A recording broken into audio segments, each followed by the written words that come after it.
You got me jumping like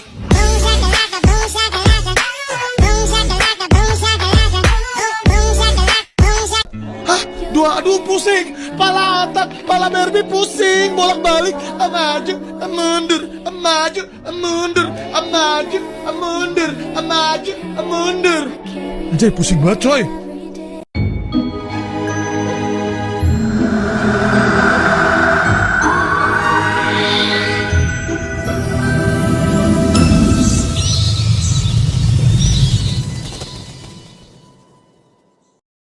Assalamualaikum warahmatullahi wabarakatuh. Nama saya Wangi Nur Sakinah. Saya dari kelas 11 pelajaran 1.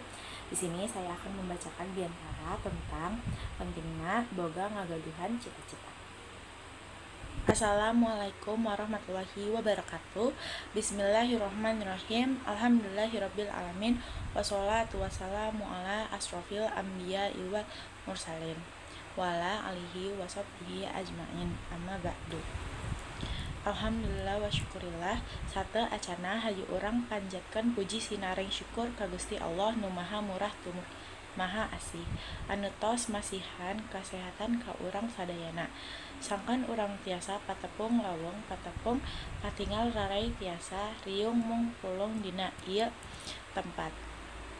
Teu hilap sholawat sinareng salam mugi-mugi salamina ngocor ka jungjungna urang sadayana Kanjeng Nabi Muhammad sallallahu alaihi wasallam, ka kulawargana, para sobatna, tabiatna sareng mugi-mugi tepi ka urang salaku umatna anu istiqomah di jalana.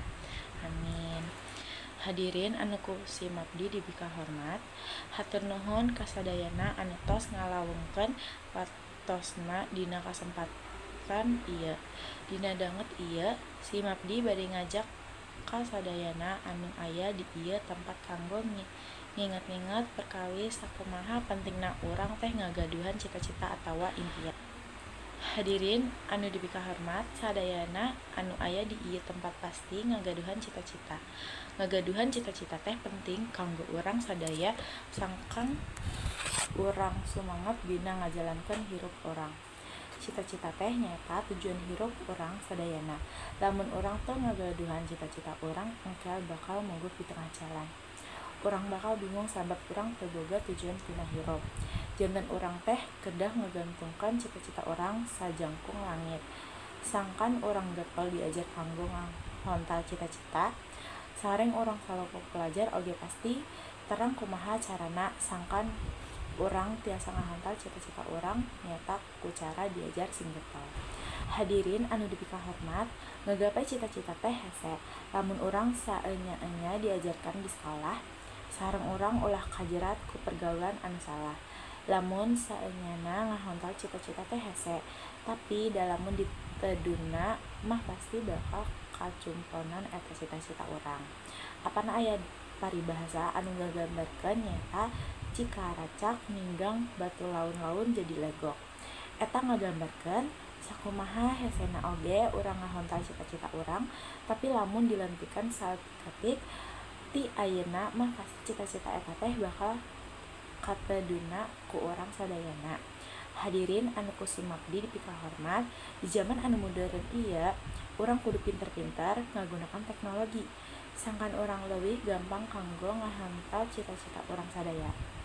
Sabab teknologi tiasa masihan kagampangan ka urang sadayana dina milarian ilmu pangaweruh sapertos internet.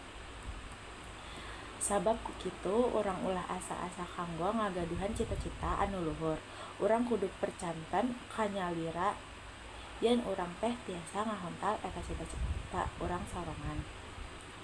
Mung sakitu wae anu tiasa kusimabdi dipika hatur, mugi-mugi tiasa janten aya mangfaatna pikeun urang sadayana.